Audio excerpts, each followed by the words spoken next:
पूज्य महाराज श्री कहते हैं कि एक परमात्मा ही सत्य है, शेष सब असत्य है।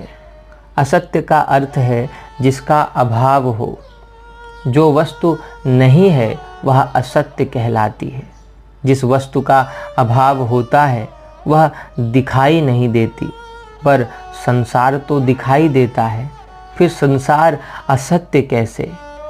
वास्तव में असत्य होते हुए भी यह संसार सत्य तत्व परमात्मा के कारण ही सत्य प्रतीत होता है। तात्पर्य यह कि इस संसार की स्वतंत्र सत्ता नहीं है। जैसे दर्पण में मुख दिखता है वैसे ही संसार दिखता है। दर्पण में मुख दिखता तो है पर वहाँ है नहीं। ऐसे ही संसार दिखता तो है पर वास्तव में है नहीं। वास्तव में एक परमात्म तत्व की ही सत्ता है। परमात्मा अपरिवर्तनशील है और प्रकृति, यह संसार निरंतर परिवर्तनशील है। जिसमें निरंतर परिवर्तन रूपी क्रिया होती रहती है उसका नाम ही प्रकृति है। संसार तथा उसका अंश शरीर निरंतर बदलने वाले हैं और परमात्मा तथा उसका अंश जीव कभी नहीं बदलने वाले हैं। ना बदलने वाला जो जीव है वो बदलने वाले संसार का आश्रय लेता है, उससे सुख चाहता है, बस यही भूल है। निरंतर बदलने वाला क्या ना बदलने वाले को निहाल कर देगा? उसका साथ भी कब तक रहेगा? अतः संसार को अपना मानना, उससे लाभ उठाने की इच्छा रखना, उस पर भरोसा करना, उसका आश्रय लेना, यह गलती है। इस गलती का ही हमें सुधार करना है। इसीलिए गीता में भगवान ने कहा, माम एकम शरणम ब्रज, एक मेरी शरण में आ। हाँ, सांसारिक वस्तुओं का सदुपयोग तो करो पर उन्हें महत्व मत दो। सांसारिक वस्तुओं के कारण अपने को बड़ा मत मानो। पास में अधिक धन होने पर मनुष्य अपने को बड़ा मान लेता है, पर वास्तव में वह बड़ा नहीं होता, अपितु छोटा ही होता है। ध्यान दें, धन के कारण मनुष्य बड़ा हुआ तो वास्तव में वह स्वयं धन के बिना छोटा ही सिद्ध हुआ। धन का अभिमानी व्यक्ति अपना तिरस्कार व अपमान करके तथा अपने को छोटा करके ही अपने में बड़प्पन का अभिमान करता है।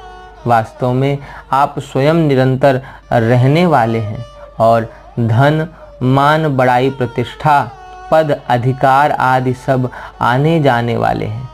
इनसे आप बड़े कैसे हुए? इनके कारण अपने में बड़प्पन का अभिमान करना अपना पतन ही करना है। इसी प्रकार निर्धनता, निंदा, रोग आदि के कारण अपने को छोटा मानना भी भूल है। आने जाने वाली वस्तुओं से कोई छोटा या बड़ा नहीं होता। नाशवान पदार्थों को महत्व देने के कारण ही जन्म मरण रूप बंधन, दुख, संताप, जलन आदि सब उत्पन्न होते हैं। अतः भली भांति विचार करना चाहिए कि मैं तो निरंतर रहने वाला हूँ और ये पदार्थ आने जाने वाले हैं। अतः इन पदार्थों के आने जाने का असर मुझ पर कैसे पड़ सकता है? आप धन को पैदा करते हैं, न कि धन आपको। आप धन का उपयोग करते हैं, न कि धन आपका। धन आपके अधीन है, आप धन के अधीन नहीं। आप धन के मालिक हो, धन आपका मालिक नहीं। ये बातें सदा याद रखें। आप धनपति बने, धन दास नहीं, इतनी ही बात है। धन को महत्व देने से और धन के कारण अपने को बड़ा मानने से मनुष्य धन दास बन जाता है। इसी से वह दुख पाता है। अन्यथा आपको दुख देने वाला है ही कौन?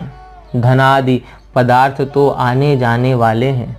वे आपको क्या सुखी और क्या दुखी करेंगे? वे तो नदी के प्रवाह की भांति निरंतर बहे जा रहे हैं। यदि आपकी धनवत्ता 40 वर्ष रहने वाली है और उसमें से 1 वर्ष बीत जाए तो बताओ आपकी धनवत्ता बढ़ी या घटी? धनवत्ता तो निरंतर घटती ही चली आ रही है और 40 वर्ष पूरे होते ही वह समाप्त हो जाएगी। पर आप तो वैसे के वैसे ही रहते हैं। जब धन नहीं था तब भी आप वही थे, और जब धन मिल गया तब भी आप वही रहे, तथा धन चला जाए तब भी आप वही रहेंगे। संसार की वस्तु मात्र निरंतर बही जा रही है। जिस मनुष्य पर इन बहने वाली वस्तुओं का असर नहीं पड़ता वह मुक्त हो जाता है। इसलिए विवेकी पुरुष नाशवान वस्तुओं में रमण नहीं करता। न तेषु रमते बुधः। जो वस्तुओं को अस्थिर मानता है वह वस्तुओं का गुलाम नहीं बनता। पदार्थों को लेकर सुखी या दुखी होने वाला मनुष्य अपनी स्थिति से नीचे गिर गया, छोटा ही हो गया समझो। आने जाने वाले पदार्थों का असर ना पड़ना ही वास्तव में बड़प्पन है। जो पुरुष प्रिय को प्राप्त होकर हर्षित नहीं होता और अप्रिय को प्राप्त होकर उद्विग्न नहीं होता, वह स्थिर बुद्धि संशय रहित ब्रह्मवेत्ता पुरुष और ब्रह्म परमात्मा में एक ही भाव से नित्य स्थित है। जय सीताराम।